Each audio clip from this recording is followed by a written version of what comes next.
अब स्टूडेंट को हम गांव भेजेंगे। गांव में कैसे हल जोता जाता है, कैसे धान लगाया जाता है, कैसे सब्जी चाष किया जाता है, उसके हम जो कॉलेज में जो पढ़ रहा है उसको प्रैक्टिकल हम गांव में कराएंगे। उसी के लिए हम 10,000 देने जा रहे हैं। इंगी कनिक शिक्षा मंत्री आपे दो स्कूल कॉलेज दो आलो पे पढ़ा आपे दो अपे आतु ओड़ा रे जहां खेत बड़गी मेना ओना बड़गी सेल काते ओना कोरे कामी पे आपे ओड़ा होर चेलका खेत और बड़गी रे जेलका को कामिया आपे नोआ चेदो पे चेदा से जेलका साइंस स्टूडेंट चेदो लगी बॉडी को जुटेगा तो उनका की आम दो चेदो लगी दो खेती बाड़ी चला में चेदा से किताब तो तीन एम पढ़ा किताब रे दो ज्ञान बांग ᱧᱟᱢᱚᱜ ᱠᱟᱱᱟ ᱚᱱᱟ ᱞᱟᱹᱜᱤᱫ ᱛᱮ डायरेक्टली आपे तो चला पे प्रैक्टिकल पे आतु चला पे और आतु रे जहां बड़गी से खेत को मेना उंडे हुड़ू रोहे पे अच्छा का हुड़ू को गेगा ओना नेल को पे और कोड़ा इधर दो चिलका नहल कुसिया आपे दो ओना नेल पे शिक्षा मंत्री के उनिया नो बयान कना जी जहां युवा कोड़ा और कुड़ी पढ़ा कना पे मेनखान सिर्फ किताब तो आलो पे उयुम का आपे दो बड़गी चला करते प्रैक्टिकल पे चेदा से जुदी नौकरी बापे ᱧᱟᱢᱟ मेनखान खेत बड़गी रगी काम में एमा आम दो रोजगार ᱧᱟᱢᱟ आमा बड़गी खय नोआ शिक्षा मंत्री श्री रामदास सोरेना कथा कना गते को अड़ी दुख बुझा कना जे अब शिक्षा मंत्री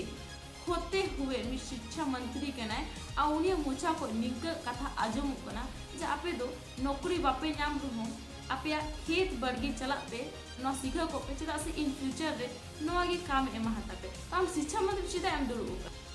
श्री रामदास सोरेन इन जंगा लातार रे इन जोहाराम कना और इन नुआ कथा इन दोहो सनिया आम लेखा यदि शिक्षा मंत्री को ताहे ना से तो आले लेखान युवा को दो से सरेगी हुड़ू गले रहोया आ कोड़ा को दो नहल को सिया कुड़ी को दो हाजिरी की को कमिया कोड़ा हो हाजिरी की को कमिया कभी झारखंड रे युवा नो को उम्मीद दाड़िया कि जहां सरकार अपन नौकरी एम दाड़िया श्री शिक्षा मंत्री होते हुए निया मोचा को निक कथा आजम कना तो गाते को आबो जानी तो पढ़ा कना बाबू सनाम युवा को चे नोआ दिन लगी गिने लगी वो पढ़ा कना निक अपन शिक्षा मंत्री में के प्रैक्टिकली अपे चला पे खेत को सनाम अपन आयो बाबा पढ़ाव लगी शहर को कुले पर जे आम चला में अच्छा माहौल रहता है में और मोस्ते पढ़ा में और अच्छा मार्क्स अगुई में ताकि जहाँ फैक्ट्री से जहाँ सरकारी जॉब से जहाँ जायगा रही आम नौकरी दाड़िया ये शिक्षा मंत्री बयान नुआ कना जे आपे स्टूडेंट दो आतु चला पे और आतु चलाव करते खेती बाड़ी पे ताकि आपे नौकरी बापे ᱧᱟᱢᱟ से तो ओना की काम माता पे काते को इन अनो आजम करते एटी हाहाड़ा इन बुझो को आपे हाहाड़ा पे बुझाई दा जे बापे बुझावेदा इमा आडी आयमा हाहाड़ा की बुझाई दा जे अपन शिक्षा मंत्री होते हुए नियम मोचा को निका कथा आजम